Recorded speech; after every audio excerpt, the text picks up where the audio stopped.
Hello hi friends, welcome to my YouTube channel Sana online teaching. చాలామంది మన వీడియోస్ని చూస్తున్నారు కానీ సబ్స్క్రైబ్ చేసుకోవడం లేదు. Please try to subscribe and hit the bell icon also. So మన వీడియోని చూసి అలాగే వెళ్ళకుండా లైక్ చేయండి. మీరు చేసే లైక్ ద్వారా మనకు యూట్యూబ్ మరికొందరికి వీడియోని చూపించడం జరుగుతుంది. సో మనకు bank of Baroda MSME recruitment 2026కు సంబంధించిన నోటిఫికేషన్ అనేది విడుదల కావడం జరిగింది.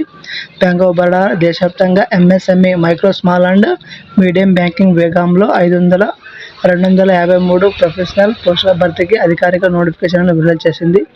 అనుభవం ఉన్న అభ్యర్థులకు ఇది గొప్ప అవకాశంగా చెప్పుకోవచ్చు. సో ఎవరైతే బ్యాంకింగ్ సెక్టర్లో ఇంట్రెస్ట్ ఉందో వాళ్ళు తప్పకుండా అప్లై చేసే ప్రయత్నం అయితే చేయండి. Bank of Baroda MSME recruitment 2026 223 vacancy apply చేసి ఆన్లైన్ ద్వారా అప్లై చేసుకోవచ్చు.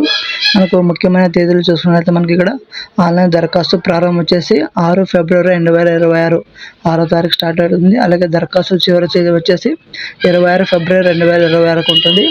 ఖాళీల వివరాలు టోటల్ వేకెన్సీ చూసుకున్నట్లయితే మనకు 253 253 పోస్ట్ అనేది రిలీజ్ చేయడం జరిగింది. సో అప్లై చేసే ప్రయత్నం అయితే చేయండి. ఎంఎస్ఎంఈ బ్యాంకింగ్ కాంట్రాక్చువల్ బేసిస్ ద్వారా పోస్ట్ పేరు ఖాళీలో చూసుకున్నట్లయితే మనకి ఇక్కడ assistant vice president MSME relationship 14 పోస్టులు ఉండడం అనేది జరిగింది. అలాగే మనకు డిప్యూటీ మేనేజర్ వచ్చేసి మనకు ఎంఎస్ఎంఈ రిలేషన్షిప్ 62 పోస్టులు 62 పోస్టులు ఉండడం అనేది జరిగింది. అలాగే మనకు అసిస్టెంట్ మేనేజర్ చూద్దాం. అలాగే మనకి ఇక్కడ assistant manager MSME sales executive వచ్చేసి 177 పోస్టులు అనేది రిలీజ్ చేయడం అనేది జరిగింది. మొత్తంగా 253 253 పోస్టులు అనేది రిలీజ్ చేయడం జరిగింది. సో అర్హత మరియు ఎలిజిబిలిటీ చూసుకుంటే మనకు విద్యార్హత ఏదైనా డిగ్రీ అనేది కంప్లీట్ చేసి ఉండాలి. ఎంబీఏ కానీ పీజీడీఎం ఫైనాన్స్ ఆర్ మార్కెటింగ్ ఉన్న వారికి ఈ జాబ్కి వచ్చే ప్రాధాన్యత ఉంటుంది. అలాగే అనుభవం వచ్చేసి మనకు అసిస్టెంట్ మేనేజర్కి అయితే కనీసం 2 సంవత్సరాల బ్యాంకింగ్ మరియు ఎన్బిఎఫ్సి అనుభవం అయితే కంపల్సరీగా ఉండాలి. అలాగే డిప్యూటీ మేనేజర్కి అయితే కనీసం 3 సంవత్సరాల పని అనుభవం అనేది అవసరం. అలాగే మనకు అసిస్టెంట్ వైస్ ప్రెసిడెంట్కి వచ్చేసి కనీసం 5 సంవత్సరాల పని అనుభవం అనేది ఉండాలి. 5 years ఎక్స్పీరియన్స్ అడుగుతున్నారు. అలాగే ఎంఎస్ఎంఈ లోన్స్ అసెట్ సేల్స్ అనుభవం ఉన్న వారికి అదనపు ప్రయోజనం అనేది దీంట్లో జాబ్ వచ్చే అవకాశం అనేది ఎక్కువగా ఉంటుంది. సో మనకి ఇక్కడ ఏజ్ రిలాక్సేషన్ వయో పరిమితి చూసినట్లయితే మనకు 1/2/2026 నాటికి మనకు అసిస్టెంట్ మేనేజర్కి వచ్చేసి 22 నుంచి 32 సంవత్సరాల మధ్యలో ఉండాలి. 22 to 32 years మధ్యలో ఉండాలి. అలాగే డిప్యూటీ మేనేజర్కి వచ్చేసి 24 నుంచి 34 ఏళ్ళ మధ్యలో ఉండాలి. 24 to 34 years లోపల ఉండాలి. అలాగే అసిస్టెంట్ వైస్ ప్రెసిడెంట్కి వచ్చేసి 26 నుండి 36 సంవత్సరాల మధ్యలో ఉండాలి. 26 to 36 years బిలో ఉండాలి. అలాగే రిజర్వేషన్ వర్గాలకు ప్రభుత్వ నిబంధన ప్రకారం వయసు సడలింపు అనేది వర్తిస్తుంది. అలాగే మనకు అప్లికేషన్ ఫీజు చూసుకున్నట్లయితే మనకు యూఆర్ మరియు ఓబీసీ ఈడబ్ల్యూఎస్ వాళ్ళకి 850గా అప్లికేషన్ ఫీ అనేది నిర్ధారించబడింది. 850 యూఆర్ ఓబీసీ మరియు ఈడబ్ల్యూఎస్ వాళ్ళకి. అలాగే ఎస్సీ ఎస్టీ పీడబ్ల్యూ మరియు మహిళలకు 175 ఫీజుగా అప్లికేషన్ ఫీ ఉంది. ఫీజు అనేది రీఫండ్ ఉండదు.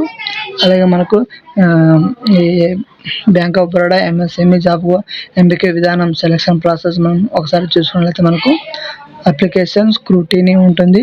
అలాగే అవసరమైతే ఆన్లైన్ టెస్ట్ అనేది కూడా కండక్ట్ చేయడం అనేది జరుగుతుంది. ఆన్లైన్ టెస్ట్ ఉంటుంది. అలాగే ఫిజియోమెట్రిక్ టెస్ట్ అనేది ఉంటుంది. అలాగే పర్సనల్ ఇంటర్వ్యూ కూడా ఉంటుంది. షార్ట్ లిస్టింగ్ అనేది పూర్తిగా బ్యాంక్ నిర్ణయం పైన ఆధారపడి ఉంటుంది. సో ఇలాంటి మధ్యవర్తులు నమ్ముకుంది. అలాగే ఉద్యోగ స్వభావం వచ్చేసి కాంట్రాక్ట్ పద్ధతిలో నియామకం ఉంటుంది. మొదట 5 సంవత్సరాలు పనితీరు ఆధారంగా మరో 5 సంవత్సరాల వరకు పొడిగింపు చేస్తారు. గరిష్ట వయసు వచ్చేసి 60 సంవత్సరాలుగా నిర్ధారించడం జరిగింది, 60 years. సో మనకు ఈ పోస్టింగ్ మరియు ఎక్కడెక్కడ ఇస్తారు అని చూసుకున్నట్లయితే మనకి ఇక్కడ భారత్లో ఎక్కడైనా మనకు పోస్టింగ్ వచ్చే అవకాశం ఉంటుంది. మనకు దీనికి వచ్చేసి ఎలా దరఖాస్తు చేసుకున్నట్టు మనకు అధికారిక వెబ్సైట్లో కింద ఉన్న వెబ్సైట్ ద్వారా మనకు లాగిన్ అవ్వాలి. లాగిన్ అయిన తర్వాత ఇక్కడ కెరీర్స్ మరియు కరెంట్ ఓపెనింగ్స్ పైన క్లిక్ చేసుకోవాలి. ఆన్లైన్లో అప్లై చేసి దరఖాస్తు ఫీజు అనేది చెల్లించాలి.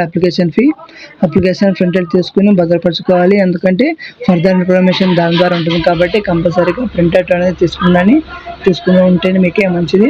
అలాగే మనకు ఒకసారి చివరి మాట చూసుకున్నట్టు మనకు ఎవరికైతే బ్యాంకింగ్ రంగంలో అనుభవం ఉన్న అభ్యర్థులకు bank of Baroda MSME recruitment 2026కు ఒక సూపర్ ఛాన్స్గా చెప్పుకోవచ్చు. సో ఎవరైతే అప్లై చేయాలనుకుంటున్నారో వాళ్ళు చివరి తేదీ వరకు వేచి ఉండకుండా ముందుగానే అప్లై చేసే ప్రయత్నం అయితే చేయండి. సో ఫ్రెండ్స్, ఇది bank of Baroda MSME 2026 notification అయితే ఇలా ఉంది. సో ఎవరైతే బ్యాంకింగ్ సెక్టర్లో జాబ్ చేయాలనుకునే ఇష్టం ఉంటుందో కంపల్సరీగా అప్లై చేసే ప్రయత్నం అయితే చేయండి. ఈ వీడియోని చూసి అట్లా వెళ్ళకుండా ఒక లైక్ చేసి సబ్స్క్రైబ్ చేసుకోండి. ఇలాంటి వీడియోస్ కోసం మన ఛానల్ సబ్స్క్రైబ్